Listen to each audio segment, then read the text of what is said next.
High বন্ধুরা, কেমন আছো সবাই? আশা করছি ভালো আছো। আমরাও ভীষণ ভালো আছি। আর আজকে একটা খুব সুন্দর একটা ভিডিও তোমাদের সামনে নিয়ে চলে এসেছি। বেগম শামিমা পারভিন, তুমি আমাকে বারবার রিকোয়েস্ট করেছো, দিদি বুকের দুধ বৃদ্ধির উপায়টা একটু বলো, ঘরোয়া উপায় যেগুলো করে আমি উপকার পেয়েছি। আমি 2 সন্তানের মা। তো স্টে উইথ মুনির আর একটা নতুন ব্লগে তোমাদের সবাইকে অনেক স্বাগত, অনেক ভালোবাসা জানিয়ে আজকে ব্লগটা শুরু করছি। তো দেখো, আজকে হচ্ছে ওম সোনাকে এখন ঘরে রেখে মানে ঘুমাচ্ছে। ও তোমাদের জন্য ভিডিও করার জন্য দেখো মাঠের মধ্যে চলে এসেছি। কত সুন্দর একটা জায়গা।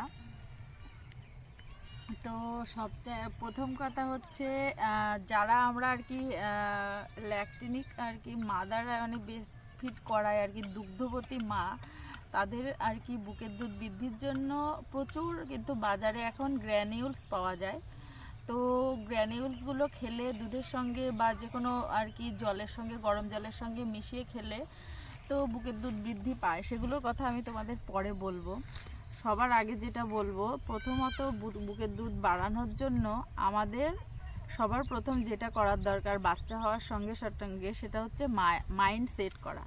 যে প্রথম থেকে মাইন্ডটাকে তোমাদের পজিটিভ রাখতে হবে, যে আমি বাচ্চাকে বুকের দুধ খাওয়াবো, আর বাচ্চা আমার বুকের দুধ খেয়ে বড় হবে। আর বুকের দুধে প্রচুর পরিমাণে পুষ্টিগুণ আছে, যেটা বাজারে চলতি কেনা দুধের মধ্যে হয়তো নেই। সমস্ত দিক দিয়ে কিন্তু আমাদের বেস্ট মিল্কই সেফ। সেই দিক দিয়ে সমস্ত কথা মাথায় রেখে মিনিমাম 6 মাস পর্যন্ত তো এবং তারপরেও বাচ্চাকে ব্রেস্ট ফিডিং করাবো, এটাই আর কি মাথায় রাখতে হবে। পজিটিভনেস থাকতে হবে যে আমার বাচ্চা আমার বুকের দুধ খেয়েই বড় হবে। তো ব্রেস্ট মিল্ক বাড়ানোর জন্য ঘরোয়া যেগুলো টোটকা, সেগুলো আজকে তোমাদের সঙ্গে শেয়ার করছি। তো দ্বিতীয় কথা যেটা হচ্ছে, আমাদের প্রচুর পরিমাণে হাইড্রেটেড রাখতে হবে নিজেদেরকে, মানে প্রচুর জল খেতে হবে। এবার অনেকে আছে বলে যে, আমার পাড়ারই কয়েকজন আছে বা আমার পরিচিতদের মধ্যে অনেকে বলে যে, দিদি জল খেতে পারি না আমি বেশি। এমনি আর কি প্রেগনেন্ট অবস্থায় প্রচুর জল খেতে হতো, তখনই জল খেতে পারিনি, আবার এখন। তো সেই ক্ষেত্রে তোমরা ফ্রুট জুস খেতে পারো, বিভিন্ন রকমের জুস খেতে পারো। তারপরে হচ্ছে তোমার যেটা ডাবের জল খেতে পারো, মানে যে ফলের রস আর কি বললাম, সেইগুলো খেতে পারো। এগুলো ভীষণ পরিমাণে উপকার হয়। আর একটা কথা হচ্ছে, যখনই বাচ্চাকে দুধ খাওয়াতে বসবে তার আগে 1 গ্লাস, আর এখন তো গরমকাল, 2 গ্লাস আর কি জল খেয়ে নেবে। জল খেয়ে তারপরে ফিড করাতে বসবে, দেখবে অটোমেটিক্যালি দুধটা বাড়বে।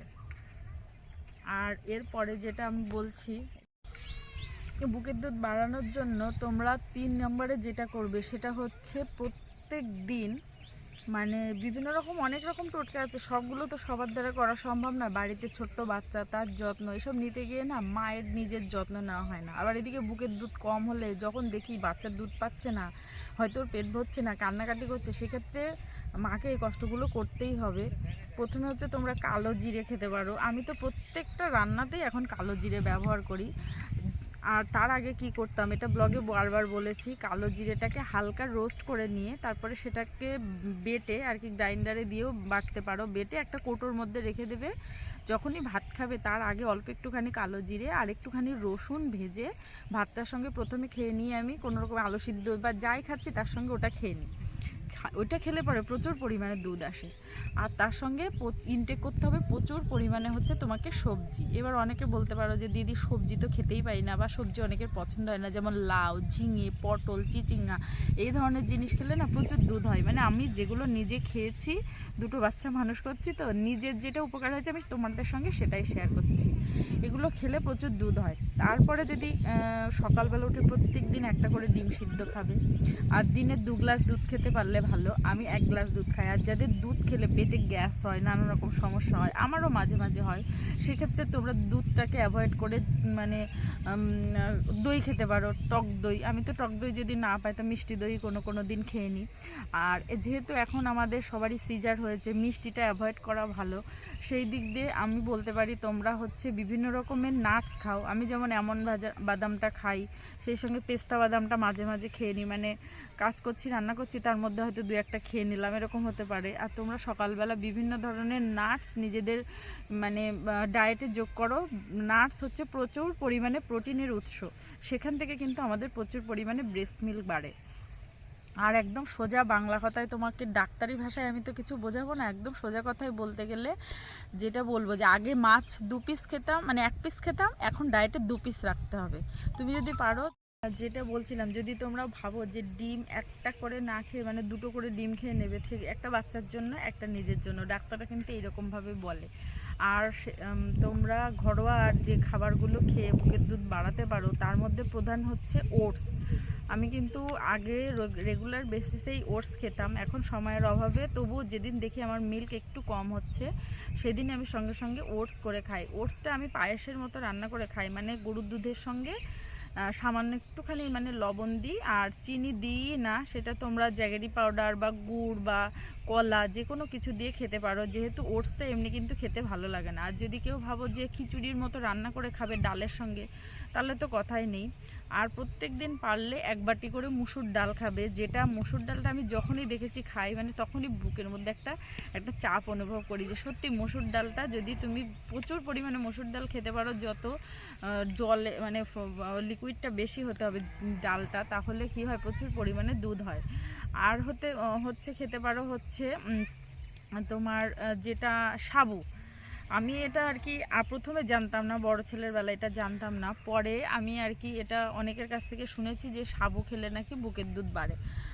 তো একদিন আমি সাবু আর কি বাজার থেকে আনিয়ে তারপর আমি মানে টেস্ট করানোর জন্য তো ভিজিয়ে রাখলাম, পরদিন সেটা খেয়েছি। তা সত্যি কথা বলতে মানে একদিনের মধ্যেই ওটা কাজ করেছে, মানে দারুণ আর কি। সকালবেলা যদি তুমি খাও তাহলে দেখবে দুপুরবেলার মধ্যে বাচ্চা ব্রেস্ট মিল্ক খেয়ে পারবে না, মানে এতটা সত্যি কাজ দেয় ভীষণ সাবুদানা। আর হচ্ছে এটা তোমরা যে কোনোভাবেই খেতে পারো। বুকের দুধ বৃদ্ধির জন্য মানে প্রথমে প্রথমে বলেছিলাম যে মাইন্ড সেট করাটা খুব দরকার।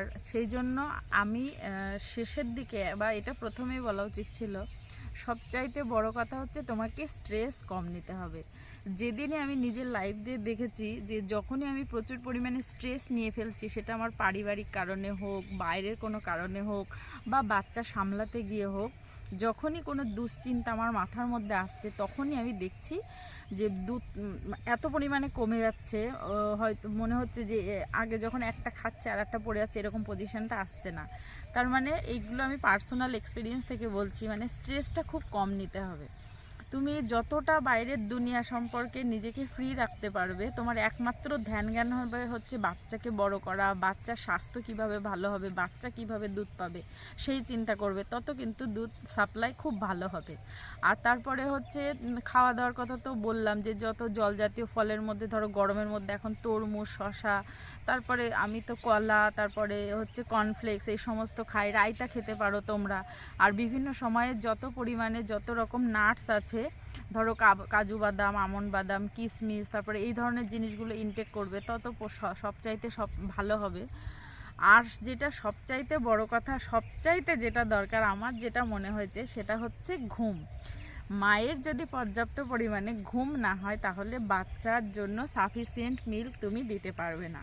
তুমি এই সমস্ত কিছুই করবে, আমি আগে যেগুলো বললাম সেই সমস্ত করার পরেও যখন দেখবে যে তোমার মানে প্রচুর পরিমাণে রাত জাগা হচ্ছে, বাচ্চার কারণে হোক অন্য যে কারণেই হোক, তখন তুমি রাত জাগছো, তখন অটোমেটিক্যালি দুধ কিন্তু কমতে থাকে।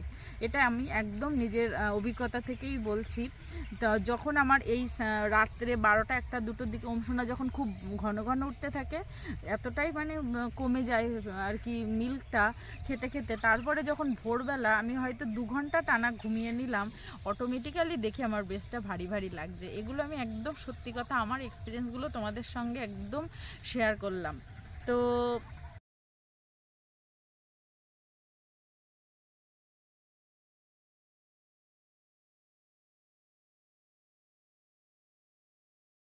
হচ্ছে দেখো, এই এত কিছু কথা তো বললাম যে খাওয়া দাওয়া প্রচুর করতে হবে, প্রচুর শাকসবজি খেতে হবে। তুমি তোমার জন্য বাটি বাটি মানে এক্সট্রা করে ভাত কম নিয়ে শাকসবজিটা ইনটেক করতে পারো, সেই সমস্ত কিছু করলে। তারপরে মাছ, মাংস, ডিম, মানে প্রত্যেক সপ্তাহে অন্তত 2 দিন 3 দিন করে মাংস রাখবে ডায়েটে, দেখবে অটোমেটিক্যালি দুধ চলে আসবে। তারপরে দুধ, কর্নফ্লেক্স থেকে ওটস থেকে শুরু করে সাবুদানা, সমস্ত কিছু খাওয়ার পরেও যদি মনে হয় যে না আমার মিল্ক কম হচ্ছে, তাহলে ডাক্তার ডাক্তার আমাকে যেটা সাজেস্ট করেছিলেন আমি সেটাই তোমাদের সঙ্গে বলবো। সেটা হচ্ছে আমি খেয়েছিলাম হচ্ছে একটা খেয়েছিলাম, তারপরে এই সমস্ত খাওয়ার পরে আর দরকার হয়নি। সেটা হচ্ছে ল্যাকটোনিক পাউডার, যেটা আমি বড়টার বেলাতেও খেয়েছিলাম। ওইটার বেলাতে তো জানতাম না, মানে মাঝে ও জিজ্ঞাসা করতো যে লাউয়ের ডগার ঝোল খাও, তো এসবও খেয়েছি। তো তারপরেও যখন কম হচ্ছিল তখন আর কি ল্যাকটোনিক পাউডারটা বলে আমি স্ক্রিনশটটা তোমাদের দেখিয়ে দেবো। তো সেটা আমি খেয়েছিলাম। আর হচ্ছে ল্যাক্টোবুস্ট গ্যানিউল বলে একটা পাউডার আছে, ওই একই ধরনের, আমি দুটোই খেয়ে দেখেছি। ওটাও ডক্টর সাজেস্ট করেছিলেন।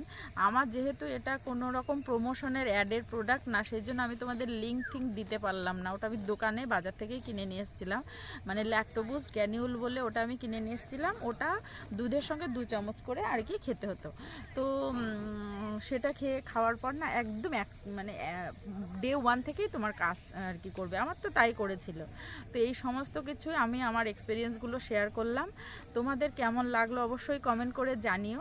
যদি ভালো লাগলে প্লিজ একটা লাইক করে দিও। আর যদি তোমাদের মনে হয় এরপরেও তোমাদের কিছু জানার আছে, আর ব্রেস্ট মিল্ক সংক্রান্ত যদি আরও কোনো রকম কোনো প্রবলেম থাকে, তোমরা আমাকে অবশ্যই কমেন্ট করে জানিও।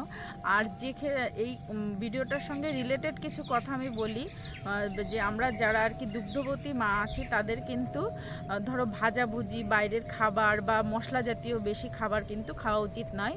যে মাছ বা যেটা তুমি খাচ্ছ, মাছ বা সবজিটা, এটা ডক্টরের কথাই আমি বলছি, যতটা পারবে মানে একটু সিদ্ধ বা কাঁচা অবস্থায় এর ইনটেক করলে বেশি ভালো হয়। যত স্যালাড ধরো এই ধরনের খেলে, মাংস বা মাছ যদি খুব বেশি ভেজে আমি প্রচুর খেয়ে নিলাম তাহলেও নাকি কোনো উপায় মানে উপকার হয় না। সেটাই আমি তোমাদের সঙ্গে শেয়ার করলাম। তো ভিডিওটা অনেক বড় হয়ে গেল, আশা করি অনেক ভালো লাগবে, তোমাদের উপকারে আসবে। যদি উপকারে আসে তুমিও তোমার বন্ধু বান্ধবী বা তোমাদের এরকম আমাদের মতোই যারা বাচ্চাদের দুগ্ধ দিতে ইচ্ছুক এবং দুধ কম হচ্ছে তাদের সঙ্গে শেয়ার করতে পারো। তো আজকের ভিডিওটা এখানেই শেষ করছি। সবাই ভালো থেকো, সুস্থ থেকো, আর তোমাদের সবার সোনামণিদের জন্য অনেক আদর।